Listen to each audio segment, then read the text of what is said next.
everyone, going to discuss our first lesson, the self in philosophical perspective. Okay, the inquiry on the self has preoccupied the earliest thinkers in the history of philosophy. The Greeks were known for their gods and goddesses, Greek mythology, and to answer their questions regarding the self, they move away from their myths to understand reality and to respond to their questions regarding the self. So the following are the discussions of different perspectives and understandings of the self according to its prime movers. Okay, so we're going to start with the pre-Socratic period, okay, 624 BC to 450 AD. Okay, so during this period, the pre-Socratic period, they focus on the cosmos. Okay, the cosmos or the nature of the universe and its fundamental components. So they were less focused on the individual self and more interested in the archy or the underlying principle of all things or the origin of things. Okay, so first philosopher that is under the pre-Socratic period is Thales. Okay, and Thales believed that our archy or our origin is water. Okay, he argued that all things originated from water and that the soul or was the source of movement and life. So Thales, our archy, is water. Okay, next philosopher is Anaximander. Okay, Anaximander proposed a peiron. Okay, a peiron, the infinite or boundless something, as our origin or as our archy, moving away specific elements to a more abstract concept. Okay, so for Anaximander, our archy is a peiron, the infinite or boundless something. Okay, next philosopher is Anaximenes. Okay, and Anaximenes saw the air as our archy, emphasizing its ability to condense and clarify into different forms. Okay, and the air is a fundamental substance, and that breath was closely collected or connected to the soul and life. That's why for Anaximenes, our archy is the air. Okay, next is Anaxagoras. Okay, he introduced the concept of nous or the mind as the organizing principle of the universe. Okay, Anaxagoras, for him, our archy is the mind or the nous. Okay, next is Empedocles.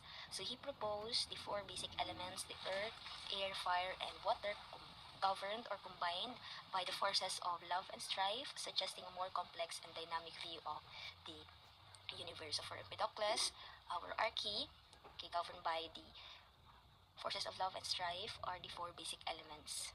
Okay, the earth, air, fire, and water. Okay. Next philosopher is Democritus. Okay, Democritus is known for his development of the atomic theory, suggested that the universe and humans is composed of atoms or the invisible particles. Okay, he focused on the mathematics and he believes that um, the universe can be explained by numbers. Okay. Next philosopher is Parmenides. Okay. Parmenides emphasized permanence in being and he argued that change is just an illusion. Okay, change doesn't exist and that the universe is unchanging. Okay, he viewed the self as a part of this unchanging reality or this unchanging universe and that change is just an illusion. Okay, in essence, pre-Socratic philosophers were not concerned with the modern concept of a subjective and individual self. Instead, nag-focus sila sa cosmic self, sa universe, sa cosmos, exploring the fundamental nature of being, change, and the relationship between the soul, the body, and the world around them. So makikita natin sa kanilang mga philosophies na malayong malayo ang self sa cosmos or sa universe kung saan nakasenter yung kanilang pag-explain, pag-define, and pag-understand ng self. Now we're going to proceed to the period of zodiac signs and the journey through stars, 400 BCE. Okay, so during this period, ang kanilang naging center sa kanilang pag-explain, define, and understand sa self ay ang mga stars. Okay, mga bituin sa kalangitan. Okay, and the Babylonians, okay, they were credited with the first known system of astrology known as the zodiac signs. Okay, so anong ginawa nila sa mga stars na ito or paano nga ba nabuo ang zodiac signs? Okay, they divided the sky into 12 sections, each corresponding to a specific zodiac sign with unique attributes. Okay, so ginamit ito to understand and to explain the self as well as to predict behaviors based on the person's birth date. Okay, so the 12 zodiac signs are the following: Aries, Leo, Sagittarius, Taurus, Virgo, Capricorn, Gemini, Libra, Aquarius, Cancer, Scorpio, and Pisces. Okay, and these 12 zodiac signs is categorized into 4 elements. Okay, so nahati sila sa 4 na elements: fire, earth, air, and water. So under sa fire ay ang mga zodiac signs na Aries, Leo, and Sagittarius. And gaya ng fire, they are bold, adventurous, passionate, and energetic. Okay, next are the zodiac signs under the element Earth: Taurus, Virgo, and Capricorn. Okay, ang kanilang mga attributes naman are practical, grounded, reliable, and stable. Okay, next element is air. Okay, and the zodiac signs na under dito are Gemini, Libra, and Aquarius, and they are considered intellectual, communicative, adaptable, and social. Okay, and last is the Cancer, Scorpio, and Pisces, the zodiac signs under sa element ng water, and they are emotional, intuitive, compassionate, sensitive, and caring. Okay, so yun ang mga or some of the attributes or personality trait or characteristics of the 12 zodiac signs na nakadepende kung saan sila belong na element. Okay, now let's proceed to the third period. Okay, the ancient Greek philosophy, 1000 BC to 500 AD. Okay, so pagdating sa period na ito, ang naging center na ng kanilang pag-understand, pag-define, yung pag-explain ng self ay the quest for self-knowledge and its implications for living a meaningful life. Okay, so meron dito tatlong philosophers under dito sa ancient Greek philosophy, and ito ay ang three great Greek philosophers, Socrates, Plato, and Aristotle, na mayroong mentor-mentee relationship. Okay, first is Socrates. Okay, Socrates is concerned in the philosophy that man should know himself. Okay, thus his famous dictum, know thyself, na nagsasabing, kilalanin natin ang ating mga sarili. Okay, he also said that an unexamined self is not, or unexamined life is not worth living. Okay, nagsasabi na ang buhay na in-spend natin dito sa earth na hindi natin in-explore, hindi natin in-examine, hindi natin kinilala yung ating mga sarili. Okay, ano ba yung may offer ng world? Ano ba yung mga kaya kong gawin? Ano ba yung mga meron sa buhay na ito? Okay, yung purpose, bakit ako nabuhay? Okay, ano ba yung mga goal ko? Okay, ano ba yung kailangan kong i-fulfill okay, sa buhay ko na to? Pag hindi mo yun inalam, hindi mo in-explore, hindi mo in-examine lahat ng bagay na yun, for Socrates, your life is worthless. So, ganun ka-importante na makilala natin yung ating mga sarili, na i-examine natin yung ating buhay. Okay, because he agrees, okay, doon sa concept na self-knowledge is a prerequisite to a happy and meaningful life. Okay, so baliwala yung mahabang panahon na pamumuhay natin sa mundo ito kung hindi natin nakilala yung ating mga sarili. Hindi tayo magkakaroon ng fulfilled, ng happy and meaningful life. Namuhay lang tayo nang walang ginagawa para makilala, para ma-examine, ma-explore, ma-discover ang ating mga sarili. Okay, for him, every man is dualistic. Okay, that every human is composed of body and soul. Okay, body that is imperfect and belong to the physical realm that is changeable, transient, and imperfect, and the soul that is perfect and belongs to the ideal and eternal realm, the ideal part of us. So lahat ng tao ay dualistic, composed of body and soul. Okay, he also believed that man is good, but the world where we live is bad.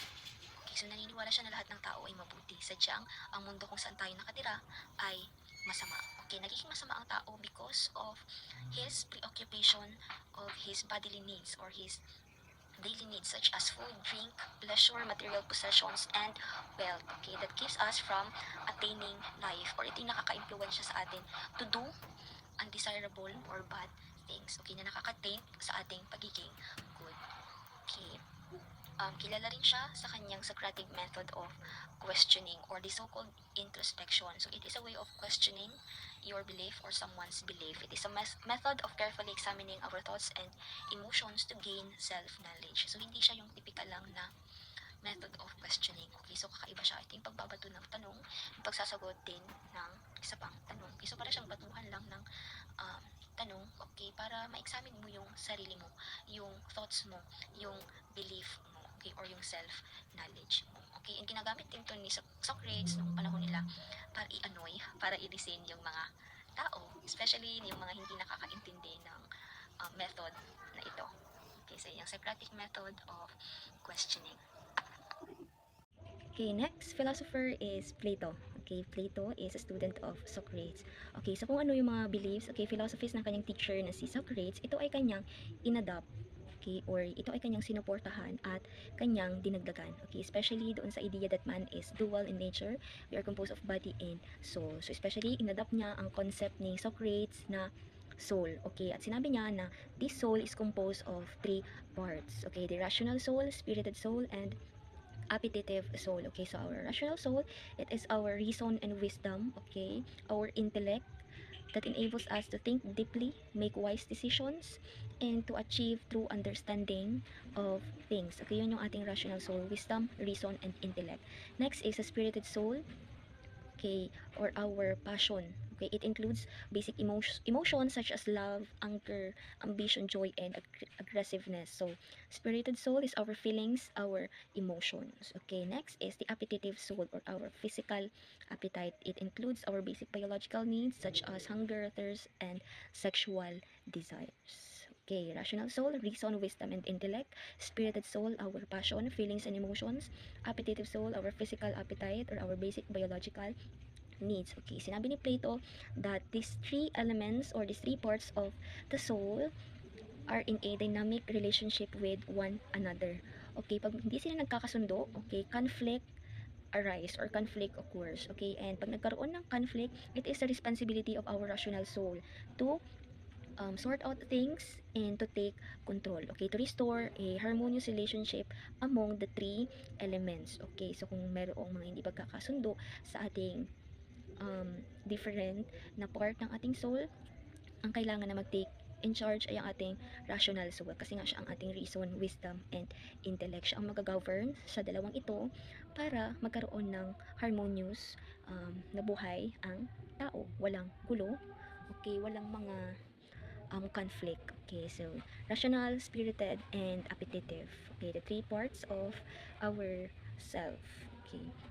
And Plato also believes that genuine happiness can only be achieved by people who constantly or consistently make sure na ang reason or ang kanilang rational soul ang na may control, okay, sa kanilang spirits and sa kanilang appetites. Okay, so ayun.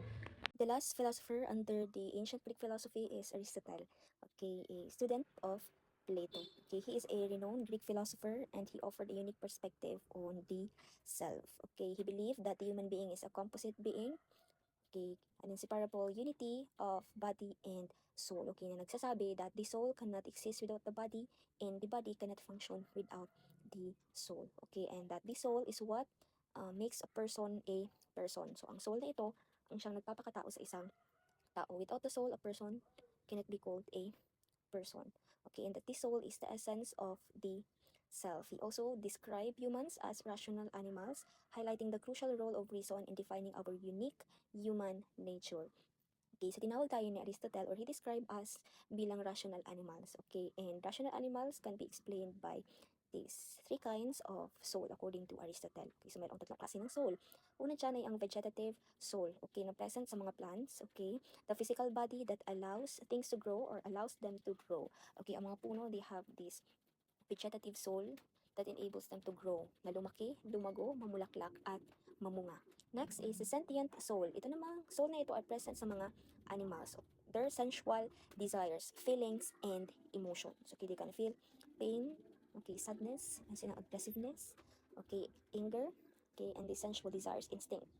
Okay, thus is the rational soul. Okay, it what makes us human. It includes intellect that makes man know and understand things. So itong rational soul naman na ito ay present siya sa ating mga tao. That's why we are rational animals because we have this ability to think what is right, what is wrong, to decide things, okay, and to understand things. Okay, animals, they are intelligent, pero ano yung nagsiseparate sa atin from them? Our reason, our ability to think what is right from wrong. Okay, that's why we are rational animals. Okay, Aristotle suggests that the rational nature of the self is to lead a good life, to live a good, flourishing, and fulfilling life. Okay, so yun yung view ni Aristotle sa self at sa atin na mga tao. Okay, so ating makikita sa ancient Greek philosophy ang na nagsasabi na requirement to have a happy, to have a virtuous, to have a harmonious life is to know